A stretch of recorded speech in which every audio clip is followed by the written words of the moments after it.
Hello बच्चों, कैसे हैं आप सब। आई होप आप लोग अच्छे होंगे। आपकी स्टडी भी ऑनलाइन ज़रूर चल रही होगी। तो बच्चों चलिए आज का हम लोग क्लास शुरू करते हैं। और आज के इस लेक्चर में हम लोग बात करते हैं रिस्पायरेशन की। और चूँकि मैंने पिछले वीडियो में रिस्पायरेशन का इंट्रोडक्टरी क्लास लिया था और मैंने आपको बतलाया था कि रिस्पायरेशन होता क्या है, व्हाट इज़ रिस्पायरेशन। तो मैंने लास्ट वीडियो में बतलाया था कि respiration is a specialised process in which oxidation of food takes place in presence और absence of oxygen to release large amount of energy. तो बच्चों रिस्पायरेशन एक इम्पॉर्टेंट लाइफ प्रोसेस है और इस लाइफ प्रोसेस से हमें एनर्जी मिलती है, चाहे ऑक्सीजन के प्रेजेंस में मिले या ऑक्सीजन के एब्सेंस में। तो बच्चों एनर्जी का प्रोडक्शन हमारे बॉडी सेल्स के अंदर होता है। तो ये एनर्जी का प्रोडक्शन रिस्पायरेशन प्रोसेस से ही संभव है। यानी production of energy in the form of ATP is totally possible by the process of respiration and without respiration energy is not produced. So respiration is the very important life process for the survival of living organisms. तो बच्चों आज इस video में हम लोग बात करने वाले हैं फैक्ट्स ऑफ रिस्पायरेशन, यानी रिस्पायरेशन से संबंधित कुछ इम्पॉर्टेंट पॉइंट्स जो कि आपको जानना बहुत ज़रूरी है, ना सिर्फ आपके 10th बोर्ड के लिए बल्कि ये आपके मेडिकल एंट्रेंस के लिए भी एक फाउंडेशन का काम करेगा। तो चलिए आज का क्लास स्टार्ट करते हैं। तो बच्चों मेरा पहला जो सबसे इम्पॉर्टेंट पॉइंट ये है कि respiration is a catabolic process and exothermic reaction. तो रिस्पायरेशन कैसा प्रोसेस है बच्चों?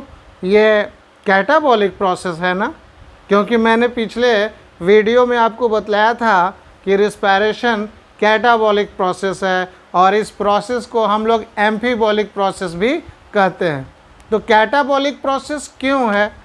क्योंकि आपको पता है कि मेटाबॉलिज्म में दो पार्ट होते हैं। Metabolic reactions are of two types. First one is constructive, that is known as anabolic process, and second one is destructive, that is known as catabolic process. So students, catabolic process is that process in which certain chemical substance is broken down, and anabolic process is that process in which certain chemical substance is synthesized or manufactured. तो respiration एक ऐसा process है बच्चों जिसमें कोई भी substance break करता है, डिकम्पोज करता है, और हम लोग कह सकते हैं कि फूड मटेरियल का ऑक्सीडेशन होता है और ऑक्सीडेशन के बाद हमें लॉट ऑफ एनर्जी मिलती है in the form of ATP. तो अब बतलाइए एटीपी का फुल फॉर्म क्या होता है? ये बिल्कुल बेसिक क्वेश्चन है, हमेशा आपको जानना चाहिए और आप जानते भी होंगे। एटीपी का फुल फॉर्म क्या होता है बच्चों? Adenosine triphosphate, and it is the energy currency of the cell. तो आइए हम लोग सेकेंड पार्ट की बात करें। तो रिस्पायरेशन एक्सोथर्मिक रिएक्शन होता है क्योंकि यहाँ एनर्जी प्रोड्यूस होती है बच्चों, यहाँ पे एनर्जी खर्च नहीं हो रही है। यानी इस रिएक्शन में सबसे पहले एनर्जी कंज्यूम नहीं होती है। जबकि आप फोटोसिंथेसिस पढ़े होंगे, आपने स्टडी की होगी फोटोसिंथेसिस का जो रिएक्शन था, मैंने भी बतलाया था न्यूट्रिशन में। वहाँ पे आपको बतलाया था कि फोटोसिंथेसिस में एनर्जी का रिक्वायरमेंट होता है और एनर्जी के कारण ही क्लोरोफिल एक्साइटेड होती है और फोटोलाइसिस ऑफ वाटर होता है। तो यहाँ पे रिस्पायरेशन प्रोसेस में एनर्जी का प्रोडक्शन होता है और वह एनर्जी प्रोडक्ट के रूप में होती है।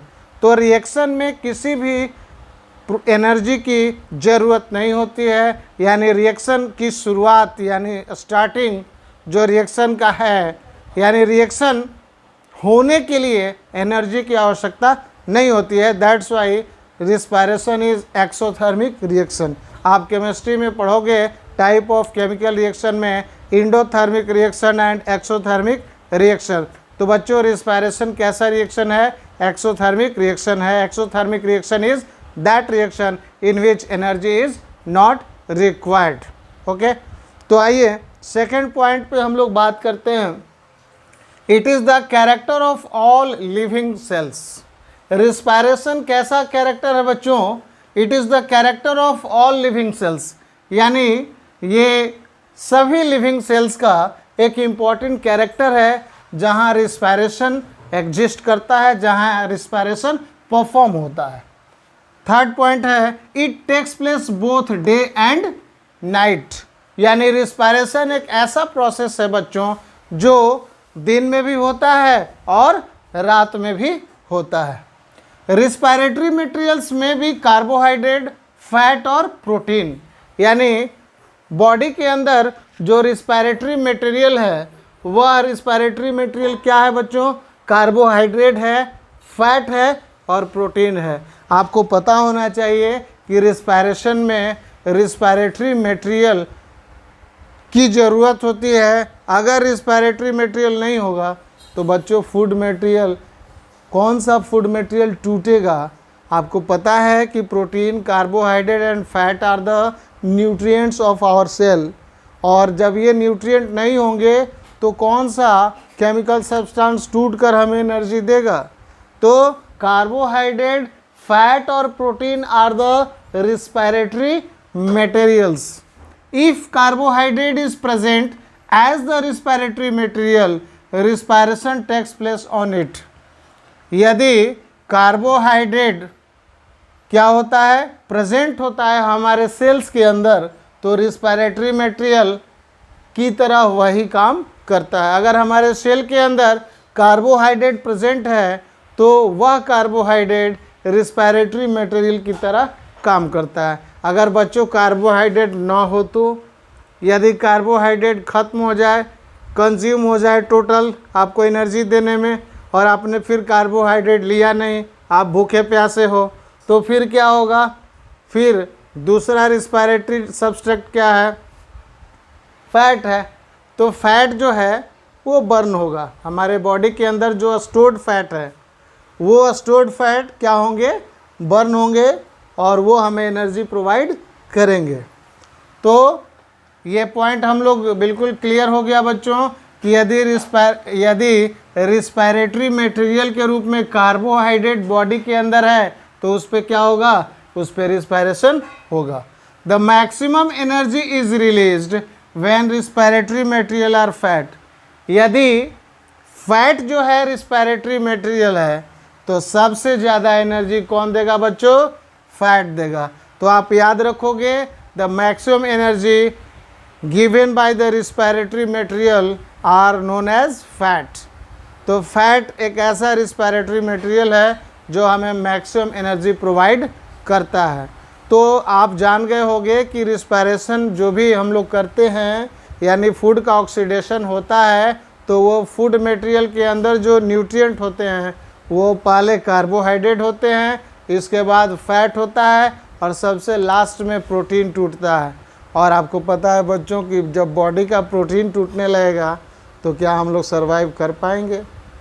तो ये एक्सट्रीम केस है, बहुत ही रेयर केस, जिसमें कि हम लोग सरवाइव नहीं कर पाएंगे।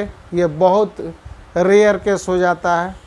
आपको सरवाइव करने के लिए किसी भी इमरजेंसी में, किसी भी डिजास्टर में ऐसा होता है तो शरीर बिल्कुल टूट जाता है।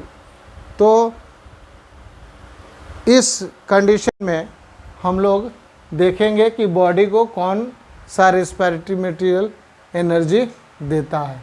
तो ये कुछ इम्पॉर्टेंट पॉइंट हो गए बच्चों, और मैंने इसका डेफिनेशन फिर से लिख दिया है कि आप कंफ्यूज ना हो कि रिस्पायरेशन होता क्या है बच्चों। बहुत सिंपल डेफिनेशन है। Oxidation of food in presence और absence of oxygen to liberate large amount of energy is called respiration. और आपको पता है बच्चों कि रिस्पायरेशन कितने टाइप का होता है? आप जानते होंगे रिस्पायरेशन 2 टाइप का होता है। First one is aerobic respiration और second one is anaerobic respiration.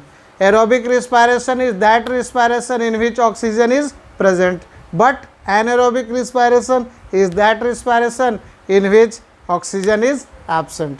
तो ऑक्सीजन के प्रेजेंस और एब्सेंस के बेसिस पे रिस्पायरेशन 2 टाइप का होता है, एरोबिक एंड एनएरोबिक रिस्पायरेशन। तो एरोबिक और एनारोबिक रिस्पायरेशन के बारे में हम लोग नेक्स्ट वीडियो में स्टडी करेंगे। वैसे स्टूडेंट्स जो मेरे वीडियो को देख रहे हैं, अगर उन्होंने मेरे चैनल को सब्सक्राइब नहीं किया है तो काइंडली मेरे चैनल को सब्सक्राइब कर लें, लाइक कर दें और अधिक से अधिक अपने दोस्तों में शेयर करें। तो मिलते हैं हम लोग अगले वीडियो में, और अगले वीडियो में हम लोग स्टडी करेंगे एरोबिक एंड एनारोबिक रिस्पायरेशन के बारे में। ठीक है, तो मिलते हैं नेक्स्ट वीडियो में।